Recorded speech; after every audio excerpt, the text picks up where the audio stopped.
طالبانو کابل کې ګڼ شمېر بلوڅان نیولي. په دې وروستیو کې د بلوچستان په زیات شمېر سیمو کې بلوڅ ملتپالو په خپلو بریدونو کې زیات شمېر پاکستاني عسکر هلاک او له پښو غورځولي چې ورسره سم په کابل کې د طالبانو له لوري د بلوڅانو نیول پیل شوي دي.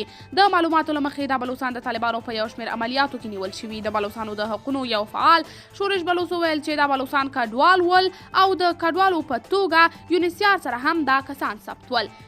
BLA په بلوچستان کې د تیرې یوې اونۍ راپدې خوا پر پاکستاني عسکرو خونړي او مرګوني بریدونه کړي چې له امله یې ښایي پاکستان پر طالبانو فشار اچولی وي تر څو بلوڅ کډوال په افغانستان کې وځپي او ویې نیسي. طالبانو تر اوسه په دې اړه څه نه دي ویلي، خو تر دې وړاندې د جمهوریت پر مهال هم کندهار کې د بلوڅانو پر کورونو او دوی باندې بریدونه شوي. بلوڅانو کله چې افغانستان کې د جمهوریت نظام حاکم شو د پاکستان له ظلم او تیري څخه افغانستان ته کډوال شول، خو کله چې طالبان حاکم شول نو دوی هم له ویرې تیت او پرک شول. بلوڅ ملتپالو د تیرې یوې میاشتې راپدې خوا د بلوچستان په بېلابېلو سیمو کې پاکستاني عسکر په نښه کړي او سخت ګزاري بریدونه یې پرې کړي دي.